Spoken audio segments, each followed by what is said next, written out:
ओम नमः शिवाय।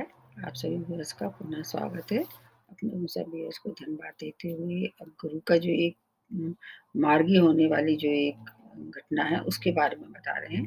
वैसे तो बृहस्पति सभी लोगों के लिए बहुत शुभकारी ग्रह होते हैं क्योंकि ये इनकी जो प्रकृति होती है नैसर्गिक रूप से शुभता भरी ही होती है।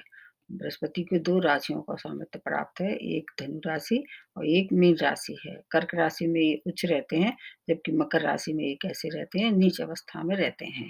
अभी ये इनके पास अपनी मूल त्रिकोण की राशि जो धनु है, उसमें ये चल रहे थे और ये चलेंगे अभी 19 नवंबर तक। 20 नवंबर से फिर ये मकर राशि में आ जाएँगे। तो 13 सितंबर से लेके और 19 नवंबर तक ये अपनी चाल को कैसे कर देंगे, मार्गी कर देंगे।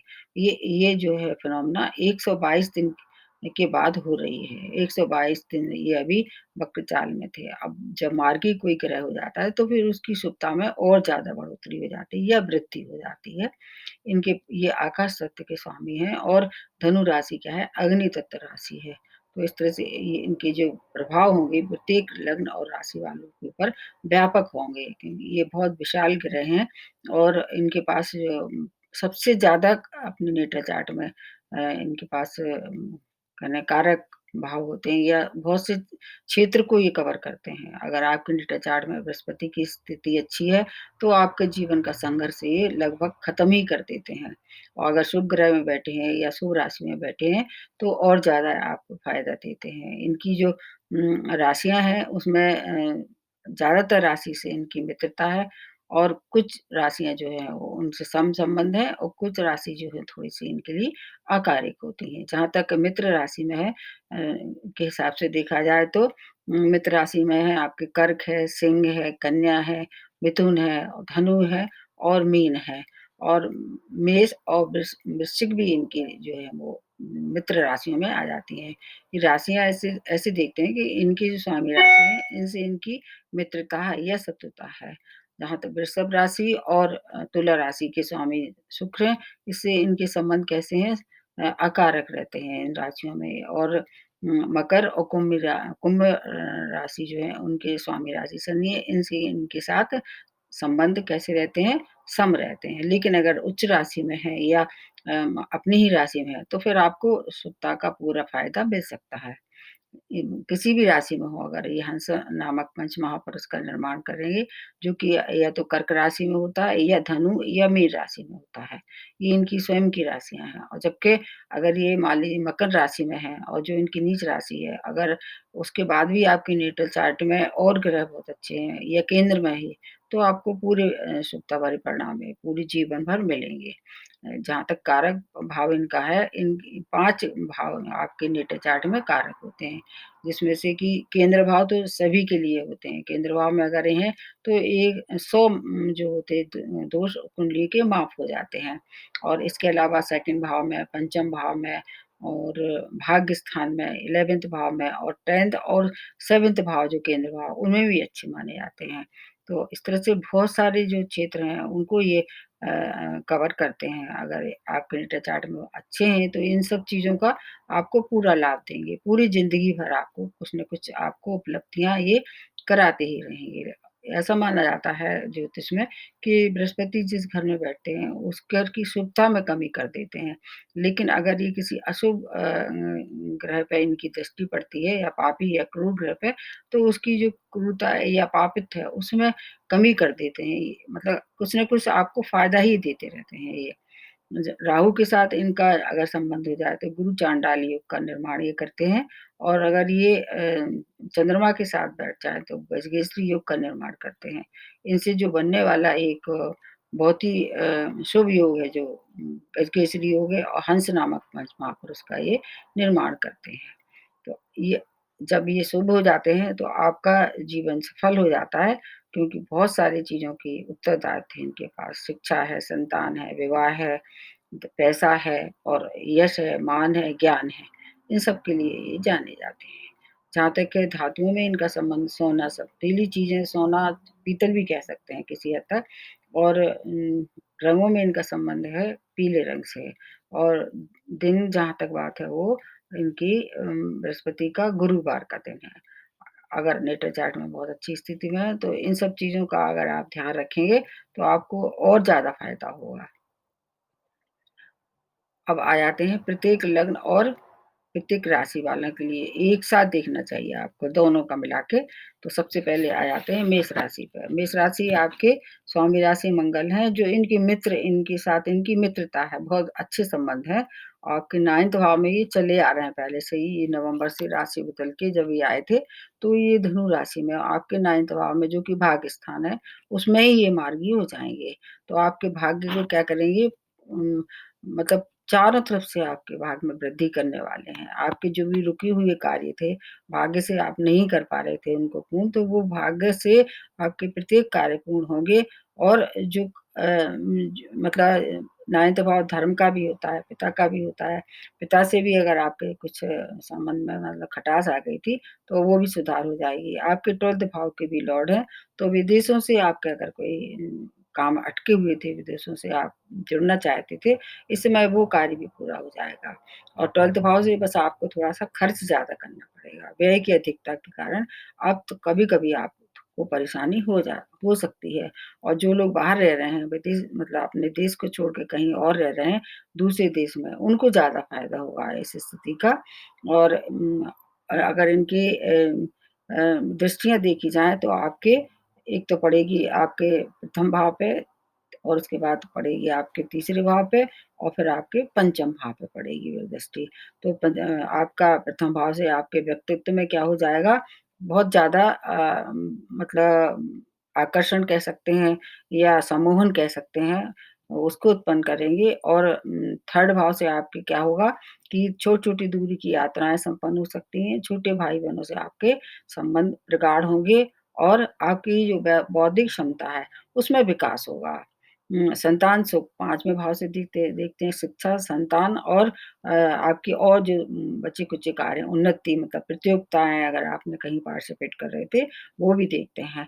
तो संतान सुख प्राप्त होगा और संतान के कार्य जो अगर रुके हुए थे, तो वो उसमें भी प्रगति होगी और आपके 12th भाव को एक्टिवेट करने से आपके जो शरीर सुख है, उसमें भी वृद्धि हो सकती है। इस समय जिससे आप वंचित रह रहे थे, उसमें भी आपको ये कुछ न कुछ प्रगति या कुछ न कुछ पॉज़िटिव चेंज दिखाई देगा। तो ये आपकी क्योंकि आपके नेटर चार्ट में ये हंस नामक पंच महापुरुष का निर्माण कर रहे हैं, भाग्य स्थान में है और मूल त्रिकोण में है। इसलिए आप मेष राशि वालों के लिए ये पूर्णतः शुभता लेके ही आ रहे हैं। अब आ जाते हैं वृषभ राशि। वृषभ राशि के स्वामी राशि शुक्र हैं, जैसे मैंने बताया कि इनसे इनकी मित्रता नहीं है, अकारक हो जाते हैं इस राशि में ये और आपका भाव जो है वो भी ज़्यादा अच्छा नहीं है। जैसे आपके अष्टम भाव में ये मार्गी होंगे तो भाव भी बहुत अच्छा नहीं है। वैसे तो ऐसा कहना चाहिए कि जो अशुभ भाव होते हैं, उनकी अशुभता ये कम कर देते हैं। तो अष्टम भाव से अगर देखा जाए तो क्या-क्या देखते हैं, आपकी हेल्थ देखते हैं और मतलब रिसर्च देखते हैं, एक्सीडेंट देखते हैं, तो एक्सीडेंट से ये बचाव करेंगे और जहाँ तक हेल्थ वाली बात है, अगर कोई बीमारी चली आ रही थी पहले से, तो इस समय कुछ न कुछ उसका समाधान ये निश्चित रूप से निकालेंगे और ये आपके हैं भी 11th भाव के स्वामी हैं, तो आपको क्या होगा कि नए-नए जो मतलब अवसर प्राप्त होंगे, चाहे आप व्यापार में हो, चाहे आपके जॉब में हो, तो 11th भाव से आपकी आमदनी के नए-नए स्रोत बनाएँगे और आपकी बहुत सी मनोकामना पूरी करेंगे। हालाँकि अकारक हैं, लेकिन इनका जो 11th भाव है, वो बहुत अच्छा है, उससे आपको काफ़ी फ़ायदा होगा और मनोकामना के साथ-साथ इनकी जो 3 दृष्टियाँ हैं, उन वो भी बहुत सहायक सिद्ध होंगी। 3 दृष्टियाँ आपकी कहाँ-कहाँ पड़ेंगी, एक 12th भाव पे, एक 2nd भाव पे और एक 4th भाव पे। 12th भाव से तो आपको विदेशों से संबंधित कोई कार्य होगा, उसमें आपको पूर्ण सहयोग प्राप्त होगा, गवर्नमेंट से हो या प्राइवेट सेक्टर से हो। 2nd भाव से संबंध अगर मिला के देखें तो आमदनी बढ़ेगी और धन लाभ होगा। 11th भाव और इधर आपका 2nd भाव, 2 भाव एक्टिवेट कर देंगे। दोनों कैसे हैं, एक धन का भाव है और एक आमदनी का, आय का भाव है। तो धन की बहुत ज़्यादा प्राप्ति होगी, जो धन अगर आपका रुका हुआ था, वो प्राप्त हुआ क्योंकि अष्टम भाव से क्या है गुप्त धन की भी प्राप्ति होती है। तो अष्टम भाव अगर एक्टिवेट हुआ तो आपका रुका हुआ धन भी प्राप्त होगा और चौथे भाव से क्या देखते हैं आपके माता का सुख देखते हैं, आपके और भूमि, भवन, वाहन को देखते हैं। तो ये चौथा भाव को अगर जब देखेंगे तो आपको प्रॉपर्टी से संबंधित कोई कार्य अगर इस समय आप कर सकते हैं, तो करिए, आपको फ़ायदा होगा। आपकी जो फैमिली जो हैप्पीनेस है, उसमें भी वृद्धि करेंगे। वाणी में मधुरता हो जाएगी, सेकंड भाव से वाणी को भी देखते हैं, तो वाणी में भी मधुरता हो जाएगी। थोड़ा आपको व्यवधान का ज़रूर सामना करना पड़ेगा। बाकी विदेशों से अगर आप कोई अपना सौदा करना चाहते थे या व्यवसाय करना चाहते थे, उसको आप इस्तेमाल कर सकते हैं, उपयोग में ला सकते हैं। तो आपको बहुत ज़्यादा फ़ायदा कराने वाले हैं, ख़ास तौर से धन के लिए बहुत अच्छे हैं वृषभ राशि वालों के लिए। अब अगली राशि जो बनती है मिथुन राशि है। आपके स्वामी राशि बुध हैं, इनसे इनकी क्या है सम-संबंध है और आपके 7th भाव में मार्गी हो रहे हैं। तो 7th भाव में जब ये मार्गी होते हैं, तो फिर आपको 7th भाव से रिलेटेड जो है संबंध, उसमें काफ़ी फ़ायदा होगा। जैसे मैरिज लाइफ़ में मधुरता आएगी, अगर आप विवाह योग थे, विवाह नहीं करा हो पा रहा था किसी भी कारण से, तो इस समय विवाह भी संपन्न हो सकता है। बिज़नेस में अगर आप इन्वॉल्वमेंट था, तो बिज़नेस भी इस समय आप कर सकते हैं और उसमें दिन दूनी रात चौगुनी फ़ायदा होगा। हर प्रकार के जो सुख हैं, उसमें वृद्धि होगी। व्यक्तित्व में विकास होगा और इनकम में वृद्धि होगी। कार्य क्षेत्र में भी आपकी मतलब धाक बनेगी। कार्य क्षेत्र में अगर आप कहीं मतलब जॉब कर रहे थे, तो आपकी जो इम्प्रेशन है वो काफ़ी अच्छा होगा और ऐसे मतलब आपकी जो कार्य क्षमता है, उसकी वृद्धि होगी, उसमें वृद्धि होगी, प्रमोशन भी संभव है। आपके एक 10वें भाव के भी लॉर्ड हैं, इसलिए कार्य क्षेत्र में उन्नति या आप मतलब आपका इंक्रीमेंट होना था या आपका पैसा कहीं रुका हुआ था, वो भी प्राप्त होगा। इनकी जो 3 दृष्टियाँ हैं, वो आपके 11वें भाव पे, लग्न पे और आपके 3rd भाव पे पड़ेगी। तो ये तीनों दृष्टियाँ काफ़ी अच्छी होंगी। 11वें भाव पे तो हर एक ग्रह अच्छा ही दृष्टि डालते हैं। लग्न से आपके जो व्यक्तित्व है, उसमें क्या हो जाएगी, निखार हो जाएगा। वाणी में मधुरता आ जाएगी और आपका जो प्रभुत्व है मतलब वो काफ़ी प्रभावशाली हो जाएगा, आपकी पर्सनैलिटी काफ़ी इम्प्रेसिव हो जाएगी। 3rd भाव से क्या देखते हैं छोटी-छोटी यात्राएँ, छोटे भाई-बहन का और मेहनत का भी होता है ये, तो आपकी जो मेहनत जो आप करेंगे उसका फल प्राप्त होगा। छोटे भाई-बहनों से संबंध कैसे हो जाएँगे, बहुत मधुर हो जाएँगे और अगर पार्टनरशिप से आप कोई व्यापार कर रहे थे, तो आपको उससे भी बहुत लाभ होगा। ऐसा व्यापार जो आप मान लें इनसे जुड़ा हुआ है, पीली चीज़ों का है या बृहस्पति से जुड़ा हुआ कोई व्यापार अगर आप कर रहे थे, तो उसमें आपको ज़्यादा लाभ होगा। मिथुन राशि के वैसे स्वामी राशि बुध है, बुध से बृहस्पति की बहुत अच्छी मित्रता नहीं है, लेकिन संबंध सम है और भाव काफ़ी अच्छे हैं, क्योंकि लग्न भाव है, तो लग्न भाव जैसे मैंने बताया केंद्र में जो भी दृष्टियाँ होंगी, बहुत शुभकारी होंगी। तो मिथुन राशि वालों के लिए भी ये समय काफ़ी अच्छा आने वाला है। अब आ जाते हैं कर्क राशि। कर्क राशि की स्वामी राशि चंद्रमा है और चंद्रमा और बृहस्पति मिलके गजकेसरी योग का निर्माण करते हैं। ये दोनों परम मित्र हैं एक-दूसरे के। आपके 6 भाव में मार्गी हो रहे हैं। 6 भाव बहुत कारक नहीं होता है इनका, लेकिन इनकी दृष्टियों में अमृत होता है। तो आपके शुभ फलों में थोड़ा अपेक्षाकृत कमी होगी और राशियों की अपेक्षा आपको थोड़ी-सी मतलब कम शुभ परिणाम होंगे। लेकिन इनके जिस घर में ये बैठते हैं उसका भाव थोड़ा-सा भाव नाश कर देते हैं। तो 6 भाव से क्या देखते हैं, रोग देखते हैं, ऋण देखते हैं, शत्रु देखते हैं। इन तीनों चीज़ों पे आपकी विजय होगी। रोग से मुक्ति होगी, अगर ऋण में आप फँसे हुए थे, तो कोई न कोई आपको रास्ता सूझेगा और आप उससे बाहर निकलने की कोशिश करेंगे। जहाँ तक शत्रु वाली बात है, वो भी पराजय का सामना करेंगे आपके सामने और इनकी जो एक भाव आपके कहाँ है 12th भाव पे है इनका एक लॉर्डशिप इनकी, तो विदेशों से जुड़े हुए जो कार्य हैं, वो आपको काफ़ी अच्छा फल देंगे। मतलब सॉरी ये आपके 9th भाव से जुड़े हैं, 12th भाव पे तो इनकी दृष्टि पड़ेगी। आप दृष्टियाँ बता देते हैं, इनकी एक दृष्टि पड़ेगी आपके 10th भाव पे, एक 12th भाव पे और एक पड़ेगी आपके 2nd भाव पे। तो 10वें भाव पे जो दृष्टि होगी वो बहुत ही ज़्यादा शुभकारी होगी, क्योंकि एक तो मकर राशि सॉरी 10वां भाव जो है केंद्र भाव है और कार्य क्षेत्र का है, तो कार्य क्षेत्र में प्रमोशन के अवसर, नए-नए अवसर प्राप्त होंगे, बॉस से सराहना मिलेगी और जो जॉबलेस थे, उनको जॉब की प्राप्ति होगी। और 12th भाव से विदेशों से संपर्क है अगर आपका, या थोड़ा-सा व्यय के साथ अगर आपका कोई काम बढ़ रहा होगा, तो आपको करना करना चाहिए इस समय, क्योंकि जो कार्य इस समय आप करेंगे, उसको वो आगे आपको काफ़ी अच्छा परिणाम देने वाला है। और 2nd भाव तो बहुत ही शुभ है, इनका कारक भाव है, तो वाणी में आपकी प्रखरता आ जाएगी और आपके जो परिवार में है, उसमें कोई न कोई नए सदस्य की वृद्धि होगी। अब वो आपके उस पे स्वयं की परिस्थितियों पे निर्भर करता है, आपकी संतान या आपका विवाह, दोनों में से कुछ एक नए मेहमान की इसमें वृद्धि दिखाई दे रही है। और शत्रुओं पे आप भारी पड़ने वाले हैं। अब हालाँकि वो आप पे हावी ज़रूर होंगे, लेकिन आपका कोई नुकसान नहीं पहुँचा पाएँगे।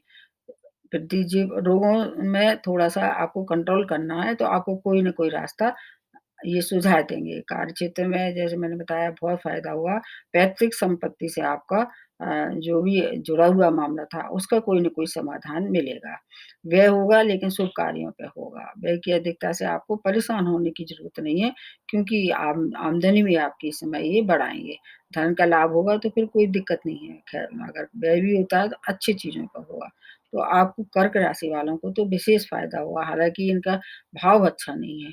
और फिर भी अगर आपको कोई समस्या है तो आपको क्या करना चाहिए, गुरु की उपासना, गुरु मंत्र करें, या अगर नेटल चार्ट में मान लीजिए आपकी नेटल चार्ट में ये उम, उच्च अवस्था में नहीं है, जैसे कर्क राशि में नहीं है, या अपनी ही राशि में नहीं है, मतलब हंस नामक जो पंच महापुरुष का उसका निर्माण नहीं कर रहे हैं, तो आप बृहस्पति का दान भी कर सकते हैं और बृहस्पति का आप व्रत भी कर सकते हैं, और केले के लिए विशेष माने जाते हैं। केले का वृक्ष है, आप उसको उसकी मतलब हर बृहस्पतिवार को पूजा कर सकते हैं, या उस दिन आप पीली चीज़ों का दान भी कर सकते हैं। और इसके साथ-साथ आप अगर ऐसे मान लीजिए दान करते हैं या पूजा करते हैं, तो केले का आपको उस दिन सेवन नहीं करना है, स्वयं को नहीं खाना है, बस दान कर सकते हैं। अगर आप दान करेंगे तो आपको जो रुके हुए कार्य हैं, सभी राशि वालों के लिए ये संपन्न होंगे। आपको गुरु बृहस्पति की 19 तारीख तक, 19 नवंबर तक पूर्ण शुभता प्राप्त होगी। इसके साथ-साथ आपकी स्वयं की नेटल चार्ट में इनकी ग्रह स्थिति देखनी होगी, या आपकी कौन-सी दशा महादशा चल रही है, वो भी देखना अति आवश्यक हो जाता है। और सितंबर माह का जो मैंने राशिफल तैयार किया है, उसको मिला के देखना। राहु-केतु का जो मैंने परिवर्तन वाला एक वीडियो बनाया है, वो 23 सितंबर से शुरू हो जाएगा ये, उसको भी आपको ज़रूर देखना चाहिए, क्योंकि राहु-केतु भी बहुत ही महत्वपूर्ण उनकी भूमिका है जीवन में, उनसे सभी लोग डरते भी हैं। इसलिए उनके उपाय भी, अगर आपको लग रहा है कुछ कमी है, मान लीजिए परेशानी है, उनके उपाय से भी आप अपने आप को मतलब परेशानी से बचा सकते हैं। तो आज के लिए इतना ही, और अगली जो राशि हैं, उनके लिए अलग से वीडियो बनाऊँगी। नमस्ते और धन्यवाद।